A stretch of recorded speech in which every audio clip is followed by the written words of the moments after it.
C'était une plongée dans le temps, un temps où les voitures étaient faites pour durer, ce premier dégommage à Cavalère. Mais au fait, c'est quoi un dégommage? Alors voilà, c'est un clin d'œil, le dégommage. Pourquoi? C'est un clin d'œil aux véhicules anciens qui avaient une manivelle. Et ces voitures restaient dans les garages plus souvent qu'ils étaient sur la route. Donc à chaque fois qu'il fallait les mettre en route, il fallait dégommer le moteur.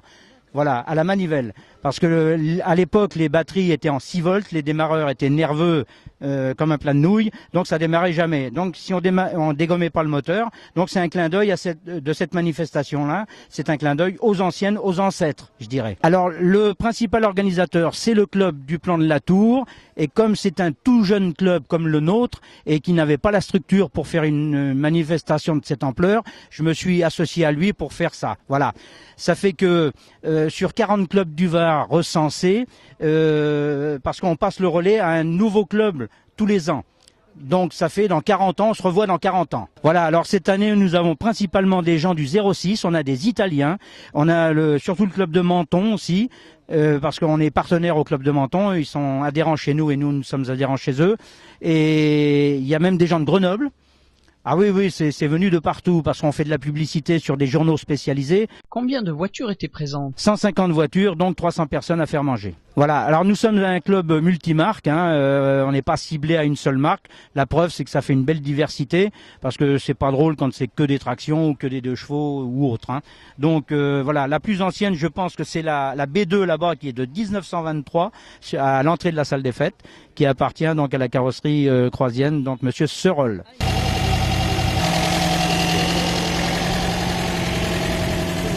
Monsieur. Bonjour. Qu'est-ce que c'est comme voiture? Une MG de 1948 essai. Vous venez de où? De Grasse. Bonjour monsieur. Bonjour. Vous venez de où? De Péménade. Péménade. C'est quoi comme voiture alors? Alors c'est une traction, une 11 légère. Bonjour monsieur. Bonjour. Vous venez de où? De Menton. Ah, vous avez fait bonne route? Oui, impeccable. Ouais.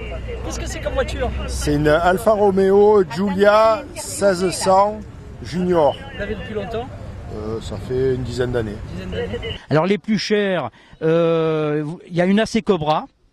Alors ça c'est quand même mythique. Il y a de la Jaguar Type E les cotes montent absolument phénoménalement. Il y a une Corvette Stingray aussi, c'est de l'ordre de 100-120 000 euros en gros. Ah oui, parce que c'est les années 60. Après, nous avons de la Porsche. Bon, évidemment, les Porsche, leurs carrosseries n'ont pas bougé depuis 30 ans, donc on a l'impression de toujours les avoir vus, mais c'est mythique quand même. Et on a de la Mercedes aussi 190 SL qui est très très cotée en ce moment. Mais les prix ils flambent. Il n'y a qu'à voir la collection Ballot qui a été vendue aux enchères à Paris, par Acturial. Les prix sont phénoménales. Faut-il être riche pour se payer une voiture ancienne? Pas forcément, non. On peut trouver des véhicules anciens à partir de 4-5 000 euros et avec un peu de travaux à faire dessus, évidemment, pour la mettre en conformité avec la législation actuelle. Et autrement, non, je dis 4-5 000 euros, vous pouvez rouler. Ah oui, bien sûr. Alors là, c'est le but du collectionneur, c'est de faire toutes les bourses d'échange de la région, et même voir monter à Paris au Mondial de l'automobile, et pour trouver des pièces anciennes. Bonjour monsieur. Bonjour. Vous venez d'où? Nice. Nice. Ouais. Ça va, la route était bonne? Très bien, on a pris les petites routes pour faire un peu de tourisme, quoi. Voilà. Qu'est-ce que c'est comme voiture là? C'est une DS, Citroën DS de 72, DS23, voilà. Notamment pour les infrastructures, à savoir la salle des fêtes, les parkings. Il faut faire des arrêtés pour stationner tout ce beau monde. Et donc nous avons aussi un grand coup de chapeau à donner au Casino du Golf de jeu, donc qui est notre partenaire aussi, qui nous a bien aidé dans la construction des plaques rallye.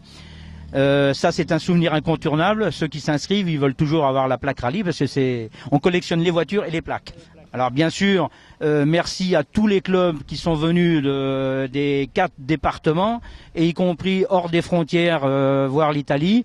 Donc on les remercie bien parce que c'est quand même pas facile, surtout de venir pointer à 8 heures du matin au Plan de la Tour. Ça demande un effort de conduite et se lever très très bonne heure le matin. Alors le club de Cavalère, donc il s'appelle Cavalère Auto Rétro, dont je suis le président, et le siège social, c'est chez moi, et voilà, donc parce qu'on n'a pas les moyens d'avoir une boutique.